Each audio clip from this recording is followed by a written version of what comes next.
किसान का बेटा, था वो दृढ़ता का भंडार। वल्लभ भाई पटेल नाम कहलाता था सरदार। कृषक कार्मिक जनगण से था उसको प्यार अपार। अखिल देश ने उसे रहनुमा किया था स्वीकार। गांधी बापू का शिष्य, सत्य अहिंसा का अवतार, किंतु एक भारत करने को धर लेता हथियार। लौह पुरुष संबोधन था वो लोहे की दीवार। तेज पुंज तुम, शक्ति पीठ तुम, बल का सागर अपरंपार। ऋणी देश का नम्र नमन तुम स्वीकारो सरदार।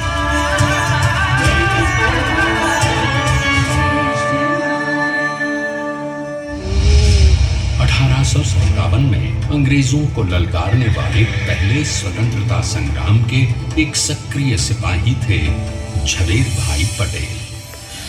करमसद गांव के इस बहादुर देशभक्त किसान और उनकी पत्नी लाड भाई के 5 बेटों और 1 बेटी में से चौथे पुत्र थे वल्लभ भाई। बालक वल्लभ ने करमसद के बाद नडियाद से अपनी हाई स्कूल की शिक्षा पूरी की। फिर 13 साल की उम्र में उनकी शादी भी हो गई, छोटी सी झवेर बाई से। 2 बच्चों, बेटी मणिबेन और बेटे डाया भाई को जन्म देने के बाद झवेर बाई असमय ही चल बसी। सदी बदलने और 20वीं सदी आने पर उनका जीवन भी एक चमत्कार की तरह बदला। प्लीडर का इम्तिहान पास करके वो वकालत करने लगे। पहले गोधरा, फिर आणंद और उसके बाद अहमदाबाद में। मगर जल्द ही वकालत छोड़कर वो बैरिस्टर बनने की इच्छा से इंग्लैंड चले गए। लंदन में बैरिस्ट्री में अव्वल आने और वजीफा जीतने वाले वो अनोखे भारतीय थे। अब तो अहमदाबाद की वरिष्ठ अदालत में बैरिस्टर पटेल की जिरह और जीतों की धूम मच गई।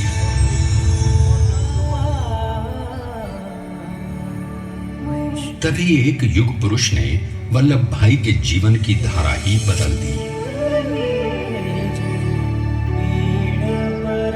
दक्षिण अफ्रीका में सत्याग्रह के अहिंसक अस्त्र से गोरे शासकों को सबक सिखाकर भारत वापस आए बैरिस्टर मोहनदास करमचंद गांधी से मिलकर वल्लभ भाई ने अपने कुछ वर्षों से सीखे विदेशी व्यवहार और संस्कार हमेशा के लिए त्याग दिए और अब वो अपने खेड़ा के किसानों को हक दिलाने के लिए बापू के साथ आंदोलन में कूद पड़े।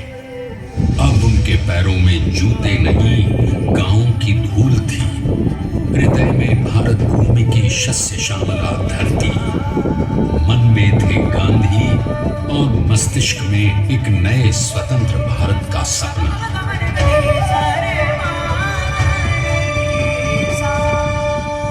तभी बारडोली के मजबूर मजलूम किसानों की यातना का समाचार उनके पास पहुंचा। तुरंत वल्लभ भाई वहां पहुंचे और यूं शुरू हुआ भारत का सबसे बड़ा और सफल किसान आंदोलन बारडोली। वल्लभ भाई ने बारडोली के 87,000 किसानों को ऐसा अटल अडिग अचल मनोबल दिया कि अंग्रेजी सरकार हिल गई और 1 बरस के बाद उनका लगान माफ कर दिया गया। अब तो पूरे देश में लोग वल्लभ भाई के नाम की कस्में खाने लगे। स्वयं महात्मा गांधी ने कहा, अब वल्लभ भाई मेरे शिष्य या साथी नहीं, सारे देश के सरदार हैं और देश को मिल गया एक अनोखा असरदार सरदार।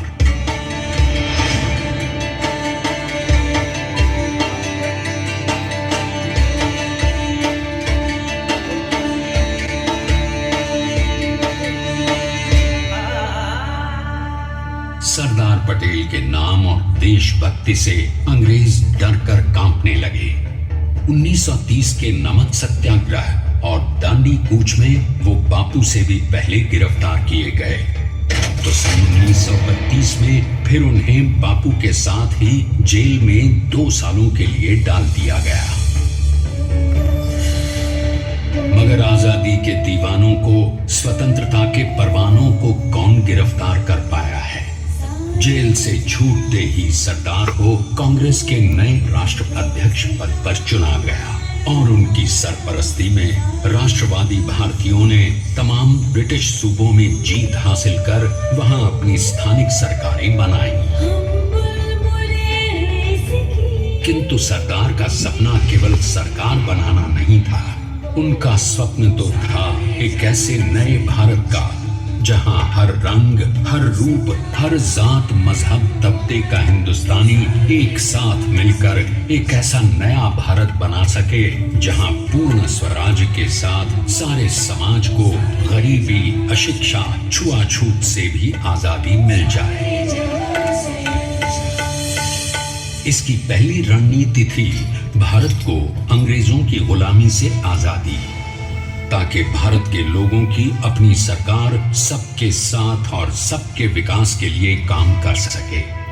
बापू की अगुवाई में अब देश ने अंग्रेजों को अंतिम चेतावनी दे दी, करेंगे या मरेंगे, क्विट इंडिया, अंग्रेजों भारत छोड़ो।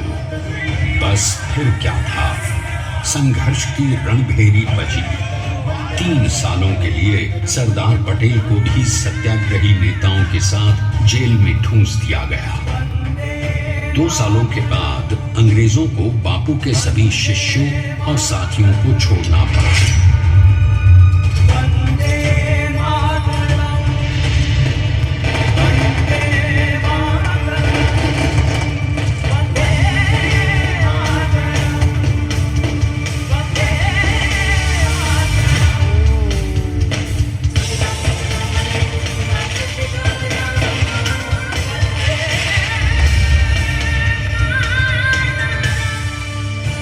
स्वतंत्रता के स्वप्न के सच होने के साथ अब सरदार पर कई एक नई जिम्मेदारियां थीं।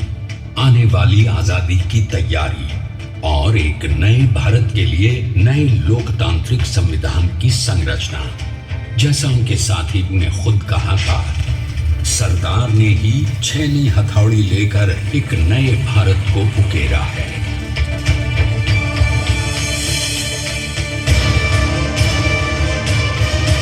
स्वाधीनता तो प्राप्त हुई, लेकिन खंडित भारत में भी उठते विभाजनवादी अंधकार को अभी दूर करना था।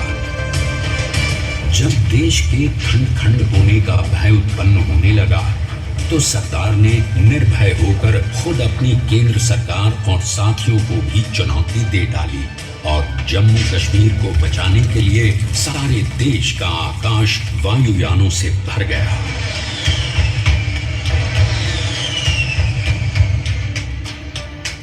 और फिर हैदराबाद और जूनागढ़ के भारत में विलयीकरण को पाकिस्तान से चुनौती मिली। सरदार चाहते थे कि देश की 1 इंच धरती अब और विभाजित नहीं होनी चाहिए।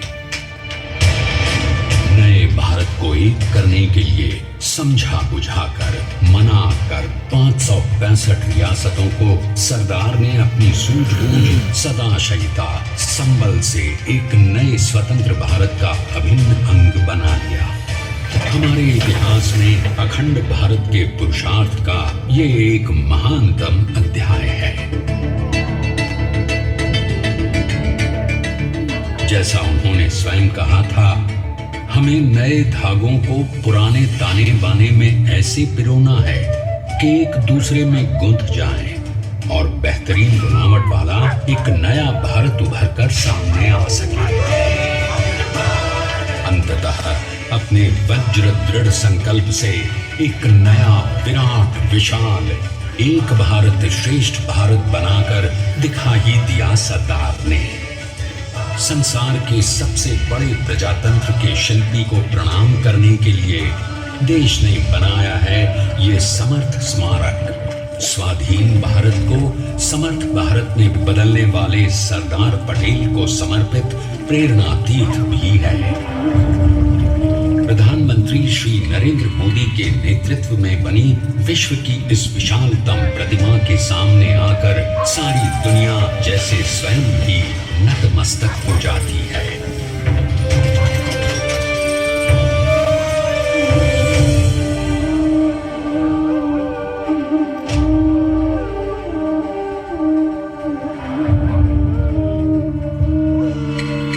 देश को बना गया वो अमिट अटल,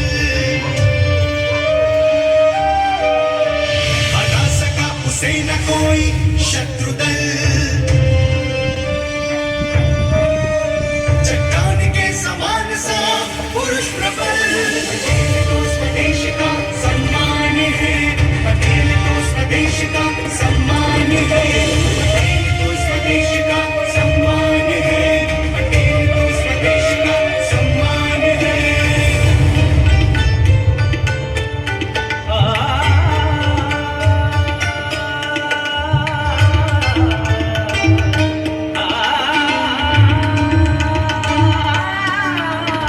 ऊंचाइयां आकाश को छुए,